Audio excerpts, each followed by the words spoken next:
વાત કરવી છે આજે એ માફી વિવાદ પ્રકરણની, બગદાણાના બખેડાની વાત કરવી છે, કારણ કે હજુ પણ જયરા જાહેર જેલમાં પહોંચી ગયો છે, પરંતુ બગદાણાનો બખેડો છે તે શાંત થવાનું નામ નથી લઈ રહ્યું. બગદાણાના બખેડામાં હવે માયાભાઈ વર્સિસ હીરા સોલંકી હોય તેવું લાગી રહ્યું છે, અને આવું એટલા માટે કહી રહી છું કારણ કે એક પછી એક જે પ્રતિક્રિયાઓ સામે આવી રહી છે તેના ઉપર હવે વાદ વિવાદ ઉભો થયો છે. સૌથી પહેલા તો માયાભાઈએ માફી માંગી લીધી હતી, વિવાદ સંભવિત રીતે ત્યાં પતી જતો, પરંતુ પત્યો નહીં, અને ત્યારબાદ નવનીત બાલદિયાને મારવામાં આવ્યો. આરોપ જયરા જાહેર અને તેના લોકો ઉપર લાગ્યો, વિડીયો વાયરલ થયો. કોળી સમાજ એક થયું, તપાસની માંગ કરવામાં આવી, નિષ્પક્ષ તપાસની માંગ કરાઈ, પોલીસની કામગીરી પર સવાલો ઉઠ્યા. એમાં સરકારે જે માંગ હતી કોળી સમાજની એ સરકારે સ્વીકારી, પોલીસની કામગીરી પર સવાલો ઉઠાવ્યા. કોળી સમાજે, આખું કોળી સમાજ એક થયું, ભાજપ કોંગ્રેસ નહીં પરંતુ સામાજિક આગેવાન તરીકે દરેક મોટા નેતાઓ, સાંસદ, ધારાસભ્યથી લઈને દરેક મોટા નેતાઓ અહીં નવનીત બાલદિયાને મળવા પહોંચ્યા હતા અને એક સંપ થઈ ગયા. જો કે આખા મામલામાં પોલીસની કામગીરી પર જ્યારે સવાલો ઉઠ્યા તો પોલીસની બદલી કરી દેવામાં આવી, સરકાર સાથે મુલાકાત કરીને રજૂઆત કરવામાં આવી. એમાં પરસોત્તમભાઈની મહત્વની ભૂમિકા રહી. તે સરકારે પણ તેમની માંગ સ્વીકારી અને એસઆઈટીની રચના કરી. એસઆઈટીની ટીમે તપાસ કરી અને એસઆઈટીની ટીમે જે તપાસ કરી ત્યારબાદ મુખ્ય તપાસમાં હવે આખરે જે માંગ હતી, મુખ્ય માંગ કે જયરા જાહેર વિરુદ્ધ કડક કાર્યવાહી કરવામાં આવે, જયરા જાહેરની શનિવારે ધરપકડ કરી લેવાય, તેને જેલ હવાલે કરી દેવાયો છે. આખા મામલામાં સંભાવના એવી હતી કે કદાચ જયરા જાહેરની ધરપકડ થાય પછી કોળી સમાજનો આક્રોશ શાંત થઈ જશે અને આ મામલો પણ શાંત પડી શકે. જો કે હજુ શાંત પડવાનું નામ નથી લઈ રહ્યું. આવું એટલા માટે કારણ કે એક વિડીયો વાયરલ થઈ રહ્યો છે માયાભાઈ આહિરનો. માયાભાઈ આહિર તો ખૂબ સહજતાથી સરળ રીતે એવું કહી રહ્યા છે કે જે થયું એ સારું થયું છે, ઈશ્વરની જે ઈચ્છા હતી, ઈશ્વરની જેમ ઈચ્છા હશે આગળ પણ એવું જ થશે, અને અત્યારે જે થઈ રહ્યું છે એ પણ બરાબર છે, કારણ કે હું ગીતામાં માનું છું, આવું માયાભાઈ બોલી ગયા છે. પરંતુ સામે હીરાભાઈ સોલંકીએ પણ આમાં એવું જ કહ્યું છે કે હું પણ એ જ કહી રહ્યો હતો, જે થયું એ સારું થયું, જે થશે એ સારું થશે.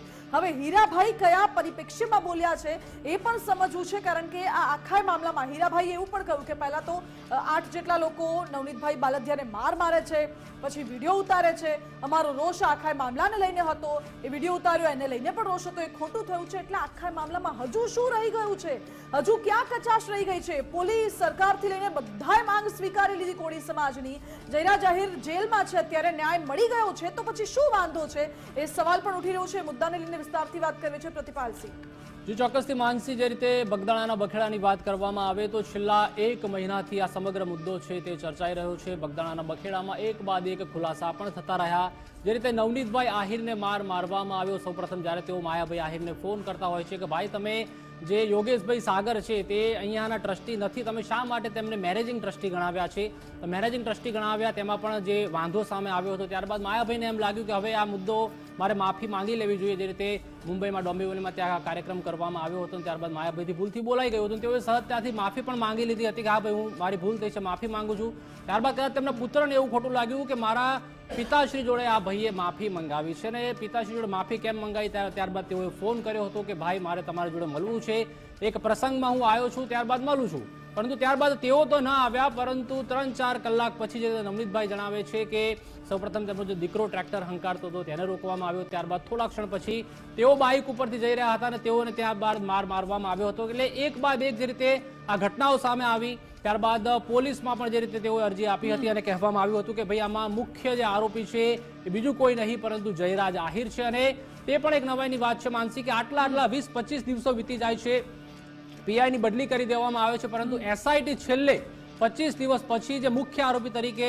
નવનીતભાઈ જણાવતા હતા કે ભાઈ જયરા જાહેર જ આમાં મુખ્ય ષડયંત્રકાર છે, 25 દિવસ પછી તેમની ધરપકડ કરવામાં આવે છે અને ભાવનગર જેલ હવાલે કરવામાં આવે છે. બિલકુલ, એટલે એસઆઈટીની તપાસ શું ધીમી ચાલી રહી હતી કે પછી ઊંડાણપૂર્વક તપાસ થઈ પછી ધરપકડ કરવામાં આવી છે, એ પણ ઘણા બધા સવાલ ઉઠી રહ્યા છે. આખા મુદ્દા પર વિસ્તારથી વાત કરવી છે. બીજો મુદ્દો છે અહીં ભાદર નદીમાં પ્રદૂષણ, જ્યાં માફિયાઓનું દૂષણ અહીં જોવા મળે છે. અગાઉ પણ આ રિપોર્ટ અમે પ્રસારિત કર્યો હતો, અને જેટલી વાર આ રિપોર્ટ અમે અહેવાલ દર્શાવીએ છીએ ત્યારે એ જ આશા રાખીએ છીએ કે સરકાર કોઈ પગલાં લેશે, તંત્ર જાગશે, પરંતુ કશું થતું નથી. પરિસ્થિતિ જેમની તેમ છે ને. આખા આ મામલામાં હેરાન થઈ રહ્યા છે ગુજરાતના એ ખેડૂતો કે જે આ નદીનું પાણી વાપરે છે, એ લોકો કે જે આ નદીના પાણીના સહારે જીવી રહ્યા છે. આવું ફીણવાળું પાણી, જો કોઈ અધિકારીને એવું કહેવામાં આવે કે સાહેબ તમે આ પાણી પીઓ, તો સાહેબ તો હાથ અદ્ધર કરીને ત્યાંથી ચાલતી પકડી લેતા હોય છે. આવું ફીણવાળું પાણી ત્યાંના લોકો પીવા માટે ઉપયોગમાં લે છે, ખેડૂતો ખેતરમાં ખેતી માટે ઉપયોગમાં લે છે, અને આ જ પાણી અન્ય ચીજ વસ્તુઓમાં, રસોઈમાં બધી જ જગ્યાએ વાપરવામાં આવે છે. આ કેવી પરિસ્થિતિ અહીંથી ઉદ્ભવી છે? જીપીસીબી શું કરી રહી છે? ગુજરાત પોલ્યુશન કંટ્રોલ બોર્ડનું નિર્માણ શા માટે કરવામાં આવ્યું છે? શું ઉદ્યોગપતિઓને ઉદ્યોગોને છાવરવા માટે જીપીસીબી કામ કરે છે? એ સવાલ ઉઠી રહ્યો છે. વિસ્તારથી વાત કરવી છે બંને મુદ્દા પર. સૌથી પહેલા વાત કરવી છે બગદાણાના બખેડાની, કારણ કે હીરાભાઈ સોલંકીનું મોટું નિવેદન આજે સામે આવ્યું છે અને હીરાભાઈ સોલંકીએ નિવેદન આપતા એવું કહ્યું કે એક વ્યક્તિ માર ખાય છે અને 8 વ્યક્તિ માર મારે છે. ચોક્કસથી, એટલે કે હીરાભાઈ સોલંકી દ્વારા જે નિવેદન આપવામાં આવ્યું કાર્યક્રમમાં કે ભળના દીકરાએ માફી પણ નહોતી માંગી. મારવું અને માર ખાવો બંને મર્દાનગીનું કામ છે. છેતરીને માર્યું અને વિડીયો અને બનાવ્યો અને દહેશત ઊભી કરવાનો ક્યાંક પ્રયત્ન કર્યો, તે અમને ખૂબ જ ખોટું લાગ્યું છે. સામાન્ય રીતે માર ખાવા વાળો જે પરિવાર હોય છે તે વિડીયો બનાવતો હોય છે કે આ પુરાવા અમારે પોલીસમાં આપવાનો હોય, પરંતુ આ તો જે મારે છે તે જ વિડીયો બનાવે છે. આવી દાદાગીરી તો બિલકુલ ન ચલાવી લેવાય તેવું તેમણે જણાવ્યું. આવા સમયે અમારા સોલંકી પરિવારે ક્યારેય પાછી પાની નથી કરી. નવનીતભાઈનું ઉદાહરણ આપીને કહ્યું કે અમે છેક સુધી લડત લડી અને જે મુખ્ય આરોપી હતો તેઓને જેલ હવાલે કરાયા છે. યુવાનોને ખાસ કહું છું કે ક્યારેય કોઈ અન્યાય સહન તમે ન કરતા. નવનીતના કેસમાં તમામ જે 18 વર્ણએ પણ અમારો સાથ આપ્યો છે તેમ પણ હીરાભાઈએ જણાવ્યું. નવનીત સાચો હતો એટલે તેને દરેક સમાજે સાથ સહકાર પણ આપ્યો છે તેવું પણ હીરાભાઈ દ્વારા જણાવવામાં આવ્યું છે. એટલે કે એક તરફ જે એક વાક પ્રહાર છે માનસી તે પણ જોવા મળ્યા. ક્યાંક આડકતરી રીતે માયાભાઈ આહિર દ્વારા પણ જણાવવામાં આવ્યું હતું એક કાર્યક્રમમાં કે ભાઈ જે થઈ રહ્યું છે, સૌપ્રથમ તો તેમણે જે તેમનો અંદાજ છે એકદમ નિખાલસ અને જે કાર્યક્રમ પણ તેઓ ડાયરાના કરતા હોય છે એકદમ સ્મિત સાથે તેઓએ કહ્યું કે જોઈ રહ્યો છો ને હું ફ્રેશ છું ને. ત્યારબાદ તેઓએ કહ્યું કે જે થઈ રહ્યું છે, ગીતાનું ઉદાહરણ આપ્યું કે ભગવાન કૃષ્ણએ કીધું હતું કે જે થઈ રહ્યું છે તે સારું થઈ રહ્યું છે, જે થશે તે પણ સારું જ થશે. એટલે કે ક્યાંક આમાં હીરાભાઈને એવું લાગ્યું કે શું થવાનું છે, એટલે ક્યાંક જે ગર્ભિત ચીમકી આપતા હોય તેવું હીરાભાઈને લાગ્યું. એટલે હીરાભાઈએ પણ તેની ઉપર એક વિડીયો બનાવ્યો કે હા માયાભાઈ, અમે પણ એ જ કહીએ છીએ, અમે પણ ગીતામાં માનીએ છીએ કે જે થયું એ પણ સારું થયું અને જે હવે જે થશે તે પણ સારું જ થશે. એટલે કે આને હવે લાંબુ ખેંચવાની જરૂર આપણે નથી. જે આજે પણ થયું છે તેને અહીંયા અટકાવી દઈએ. બિલકુલ. અને હીરાભાઈએ શું કહ્યું પહેલા તો આજની એ બાઇટ સાંભળીએ. એક માર ખાય છે, 8 મારે છે, પણ તોય કહું કે ભડના દીકરાએ કઈ માફી બીપી નથી માંગી. એ મર્દાનગીનું કામ છે, એક વાત સમજજો. મારવું અને માર ખાવું ને એ બે મર્દાનગીનું કામ છે. છેતરીને મારવાના પ્રયત્ન કર્યા, છેતરીને અને વિડીયો બનાવીને એક દહેશત ઉભી કરવા માંગતા હતા. નહીં તો સ્વાભાવિક રીતે બને કેવું માર ખાવા વાળા હોય એના પરિવાર વાળા વિડીયો ઉતારી જાય. શું કામ? કે ભાઈ આ મારવા વાળો હતો. પણ આ લોકો તો પોતે મારે, પોતે વિડીયો બનાવે. એનું દુઃખ હતું મને મિત્રો, એ મને ખટકી ગયું હતું અહીંયા મગજમાં. એ કીધું આવી દાદાગીરી સહન નહીં થાય. એ પછી કોઈ પણ હોય, એ પછી કોઈ પણ હોય એવી દાદાગીરી નહીં. ને મિત્રો આવા તો કેટલાય નવનીતભાઈ પણ કેટલાય અવારનવાર ક્યારેક બનતું હોય, પણ અમારા ધ્યાન ઉપર જયારે આ વાત આવી છે ને ત્યારે કોઈ દિવસ અમારા સોલંકી પરિવારે પાછી પાની નથી કરી. એટલે હીરાભાઈએ કહ્યું કે હવે જેને છે ને માર્યો છે પરંતુ એની સામે અમે પાછી પાની નહીં કરી અને અમે હવે મજબૂતાઈથી લડીશું. કોળી સમાજ આખો એક થયો. તમે જુઓ કે સાંસદ આવ્યા, નીમુબેન બાંભણે આવ્યા, ધારાસભ્ય આવ્યા, મંત્રીઓ આવ્યા, ઘણા બધા લોકો આવ્યા. આખા એ મામલામાં વચ્ચે નવનીતભાઈની મુલાકાત પણ લીધી. કુંવરજીભાઈ બાવળિયા પણ પહોંચ્યા હતા, પરંતુ ભાજપ કોંગ્રેસ નથી જોવા મળ્યું. જોવા મળ્યું છે તો સમાજના આગેવાન તરીકે એક થયા છે એ શક્તિ જોવા મળી. હવે સમાજની શક્તિ જ્યારે જોવા મળે તો એના શું અર્થ થતા હોય છે? કાં તો પછી સમાજમાં સુધારણા માટે એક સમાજ એક થતો હોય છે, કાં તો પછી નવા બંધારણ માટે અને કાં તો પછી શક્તિ પ્રદર્શન માટે.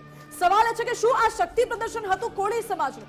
અને જો કોળી સમાજનું આ રાજકીય શક્તિ પ્રદર્શન હોય કે રાજકીય સ્ટન્ટ હોય તો સામા પક્ષે જયરા જાહેરની ધરપકડ કરવામાં આવી છે તો એ શું છે? કારણ કે એસઆઈટી ને જયરા જાહેર સુધી પહોંચતા આટલા દિવસો કેમ લાગી ગયા એ સવાલ છે. હવે આપને સૌથી પહેલા એ સંભળાવીએ કે માયાભાઈ આહિરની પહેલી પ્રતિક્રિયા શું સામે આવી છે. કારણ કે આખો એ મામલો થયો પછી માયાભાઈ આહિરની પહેલી પ્રતિક્રિયા એ સામે આવી. માયાભાઈએ કહ્યું કે હું ગીતામાં માનવા વાળો માણસ છું અને જે થયું એ બરાબર છે. પરંતુ માયાભાઈએ ખૂબ સહજતાથી કહ્યું, પણ સામે વળતા હીરાભાઈ સોલંકીએ જે કહ્યું કે જે થયું સારું થયું ને આગળ બી સારું થશે, તો શું એક કટાક્ષ છે કે એની પાછળ કંઈક છે એ સમજવાનો પ્રયત્ન કરીએ. જોશો નું ફ્રેશ હોય.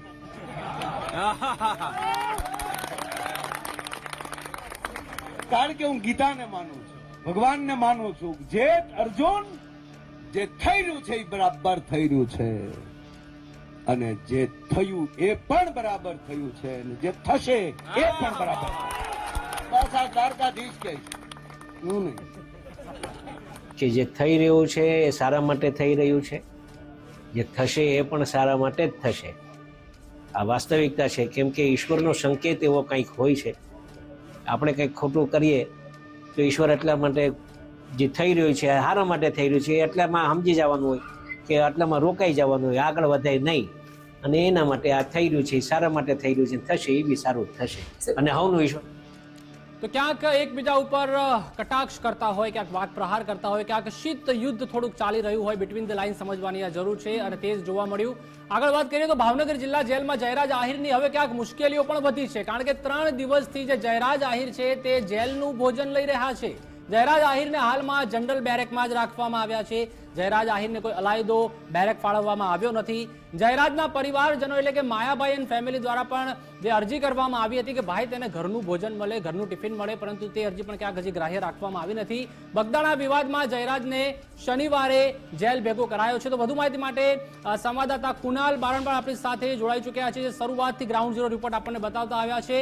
કુનાલ, જે રીતે હવે જે જયરાજ આહિર છે તેને તો ભાવનગર જેલ ભેગો કરી દેવામાં આવ્યો છે, પરંતુ ક્યાંક જે શીત યુદ્ધ છે, જે વાક યુદ્ધ છે, એ ક્યાંક હીરાભાઈ વર્સિસ માયાભાઈ વિરુદ્ધ પણ જોવા મળી રહ્યું છે. અને હાલ જે જયરાજની લેટેસ્ટ અપડેટની વાત કરવામાં આવે તો માયાભાઈ એન્ડ ફેમિલી દ્વારા પણ કહેવામાં આવ્યું હતું કે ભાઈ તેને ઘરનું ટિફિન પહોંચાડવામાં આવે તેવી પણ અરજી કરવામાં આવી હતી, પરંતુ જે કોર્ટ દ્વારા કે જેલ પ્રશાસન દ્વારા હજુ પણ તે પણ ક્યાંક ગ્રાહ્ય રાખવામાં આવી નથી. હાલ શું લેટેસ્ટ અપડેટ? બિલકુલ પ્રતિપાલ, જો વાત કરીએ તો શરૂઆતથી જ એટલે કે જે પ્રમાણે જે દિવસે જે ઘટના બની ત્યારથી જ તે જે ગુજરાત ફર્સ્ટ છે તેના ઉપર ચોક્કસથી ગ્રાઉન્ડ ઝીરો જે રિપોર્ટિંગ છે તે કરતું આવ્યું છે. અત્યાર સુધીની જો વાત કરીએ તો શનિવારના રોજ જયરાજ આહિરની જે ધરપકડ થયા બાદ ચોક્કસથી કહી શકાય કે તેઓને 2 દિવસ થઈ ગયા છે અને ખાસ કરીને તેઓને જે કહી શકાય કે જે પ્રાઇવેટ બેરક એટલે કે જે જનરલ બેરક છે તે જનરલ બેરકમાં અત્યારે તેઓને રાખવામાં આવ્યા છે. કોઈ અન્ય બેરકમાં તેઓને શિફ્ટ નથી કરવામાં આવ્યા. બીજી તરફની વાત કરીએ તો જે પ્રમાણે રૂટિન જે હોય છે જેલનું ભોજન તે અત્યારે જયરાજને આરોગવું પડતું હોવાના સૂત્રો પાસેથી સમાચાર મળી રહ્યા છે. જોકે ગઈકાલ રાતની વાત કરીએ તો ગઈકાલ સાંજે પણ 6 વાગ્યા આસપાસ જે છે તે જયરાજ આહિર છે તેઓની માટે ભોજન જે છે તે આવતું હોય છે જેલમાંથી. તે ભોજન છે તે જયરાજ આહિરને કરવું પડ્યું હતું. એમાં શાક, રોટલી અને ખાસ કરીને ખીચડી જે છે તે 3 જે વસ્તુઓ છે તે વસ્તુઓ જે છે તે જયરાજે આરોગી છે. જોકે આ મામલે ચોક્કસથી જયરાજના જે પરિવારજનો છે તેના દ્વારા જેલ પ્રશાસનને એક અરજી આપવામાં આવી છે કે ઘરનું ભોજન આપવા માટેની જે અરજી છે તે અરજી આપવામાં તો આવી છે, પરંતુ હજુ સુધી જેલ દ્વારા ગ્રાહ્ય રાખવામાં નથી આવી. એટલે કે હજુ પણ કેટલા દિવસ જયરાજ છે તેઓને રોષ છે એ શાંત પડી ગયો છે, કારણ કે શરૂઆતથી અંત સુધી જે માંગ કોળી સમાજે કરી, પોલીસની કામગીરી, એસઆઈટીનું ગઠન, સરકાર સાથે મુલાકાત, શક્તિ પ્રદર્શન, બધી જ માંગ સ્વીકારી લેવામાં આવી છે, ગ્રાહ્ય રાખવામાં આવી છે. તો શું હવે કોળી સમાજનો રોષ શાંત પડી ગયો છે કે હજુ પણ કોઈ ડિમાન્ડ છે? બિલકુલ એ જ વાત ઉપર આવતો હતો માનસી, કે જે પ્રમાણે આ જે કોળી સમાજનો જે કહી શકાય કે જે રોષ છે તે રોષ ચોક્કસથી એક બાદ એક જે પ્રમાણે ધરપકડો થઈ તેમાં જે નવનીત બાલદિયા છે તેના ઉપર જે હિચકારો હુમલો થયો, હુમલા બાદ જે પ્રમાણે સમગ્ર જે કેસમાં 13 થી વધુ જે લોકો છે તેમાં જયરાજનો પણ સમાવેશ થાય છે, તેઓની ધરપકડ કરી લેવામાં આવી છે. પરંતુ એક બાદ એક જે પ્રમાણે કોળી સમાજ હોય કે નવનીત બાલદિયા હોય, તમામ જે લોકો છે તેની જે માંગ છે તે માંગ વધુમાં વધુ જોવા મળતી અહીંયા નજરે પડી રહી છે. વધુ તેઓએ માંગ એવી કરી છે કે જે પ્રમાણે આ જે સમગ્ર કેસ શરૂઆતથી જે પોલીસ તપાસ કરી રહી હતી, જેમાં ડીવી ડાંગર મહત્વની વાત છે, ડીવી ડાંગર જે પીઆઈ છે તેના વિરુદ્ધમાં પણ પગલાં લેવામાં આવે અને સહ આરોપી બનાવવામાં આવે તેવી વાત માફ કરશો નવનીત બાલદિયા છે તેના દ્વારા કરવામાં આવી છે. સાથે કહી શકાય કે જે રીમા ઝાલા જે ડીવાયએસપી છે તેના દ્વારા પણ જે આખો સમગ્ર મુદ્દો છે તેને ડિવાઈડ કરવાની વાતને લઈને જે છે તે નવનીત બાલદિયા છે તેને પણ તેની વિરુદ્ધમાં પણ કાર્યવાહી કરવામાં આવે તેવી પ્રકારની માંગ અત્યારે તે માંગ સાથે અડગ જોવા મળી રહ્યા છે. બીજી તરફની વાત કરીએ તો કોળી સમાજના જે આગેવાનો છે તે પણ કહી રહ્યા છે કે જે પ્રમાણે આ કેસના એક પણ એક કડી હોય, જે કોઈ આમાં બેદરકારી દાખવી હોય તેની વિરુદ્ધમાં ચોક્કસથી અહીંયા કાર્યવાહી કરવામાં આવે તે પ્રકારની વાત છે તે અત્યારે હાલ જોવા મળી રહી છે. 1 તારીખના રોજ ચોક્કસથી ભાવનગરના જે અક્ષર પાર્ક વિસ્તાર છે તે વિસ્તારમાં કોળી સમાજનું જે સંમેલન છે તે સંમેલન યોજાવાનું છે, યથાવત રહેશે તે પ્રકારની વાત કરી છે. આ તમામ જે ડીવી ડાંગર હોય કે હોય પછી રીમા ઝાલા, તમામની વિરુદ્ધમાં કાર્યવાહી થાય તેવી માંગ અહીંયા કરવામાં આવી રહ્યો છે. ઓકે કૃણાલ, બિલકુલ આભાર આપનો. એટલે ખૂબ મહત્વપૂર્ણ બાબત છે. એક માંગ કોળી સમાજે કરી, સરકારે સ્વીકારી લીધી, જયરા જાહેરની ધરપકડ પણ કરી લેવામાં આવી, પરંતુ ત્યારબાદ હવે 1 તારીખે જેટલા અધિકારીઓની કામગીરી પર કોળી સમાજે સવાલ ઉઠાવ્યા હતા એ અધિકારીઓ વિરુદ્ધ કડક કાર્યવાહી થાય તેવી માંગ સાથે એક સંમેલન યોજાવાનું છે. સવાલ એ ઉઠી રહ્યો છે કે શું આ કોઈ રાજકીય સ્ટન્ટ છે કે કેમ?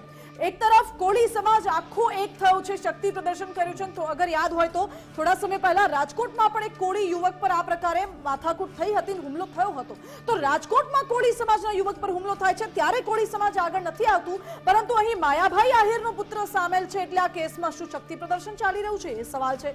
બીજી બાજુથી સવાલ એ પણ ઉઠે છે, કારણ કે એક સિક્કાની બંને બાજુ હોય. બીજી બાજુ સવાલ એ ઉઠે છે કે માયાભાઈના પુત્રની ઘણા સમયથી ઈચ્છા હતી ને એવી ચર્ચાઓ પણ આપણે ઘણી વખત સાંભળી છે, સોશિયલ મીડિયામાં પણ એવી ચર્ચાઓ ચાલે છે કે માયાભાઈ આહિરનો પુત્ર જયરા જાહિર રાજકારણમાં આવવા માંગે છે.